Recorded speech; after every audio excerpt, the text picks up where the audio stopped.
একটু স্লো বলতে দাও। আমার বোন জামাইয়ের বার্থডে খাইতে আসছি, আমার শরীর খারাপ হয়ে গেছে। বোন জামাইয়ের বার্থডে থেকে ঢুকলে কই খাবো না তো পিঠা, খাবো না। বিশ্রাম তো পিঠা খাইতে লাগে না। আমরা সবই খাই। ধ্যাৎ, বার্থডে তো এখনো খাইনি না। না পরে খাবি না, বিশ্রাম তার আগে পেট খারাপ হয়ে গেছে। টা কমেছে? আর তোরা কি আমাকে দেখতেছিস না পিঠা খাইতেছিস? তোদের দেখতে শুকে আমরা খাইতে আসছি, আমার শরীর খারাপ এত থেকে ওই জন্য বলতেছে আমরা খাই যাচ্ছি। আসছিস।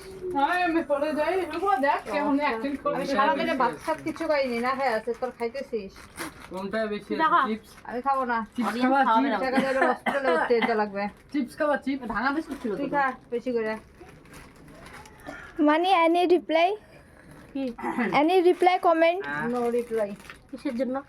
আমার মাকে মাকে কি দেখতে আসছি? হ্যাঁ। আমি খাবার খাইতে আসছি, খাবো বাড়ি যাবো। গ্লুকোজ নিয়ে আসতো, গুলো ফুল নিয়ে আসতো আমার জন্য। ফুল কেন? হাত পা দেওয়ার সময় আমি নিয়ে আসবো ফুল। কালকে থেকে তো মনে হয় হাসপাতালে গান্দা ফুল দাও তো। থেকে ফুল কইরা ফুল ওই যে পাশে রেখেছি, পিছনে বাসন ওই যে পিছনে বাসনের মধ্যে আবার যাইস না শাসন করতে। এই যে পাশেই ফুল, এই যে ফুল।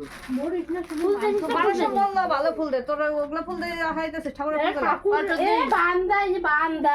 কটা পিঠা আছে? রজনীগন্ধা ফুল নিয়ে আয়। 2 2 4 7 8 9 আছে আছে। হ্যাঁ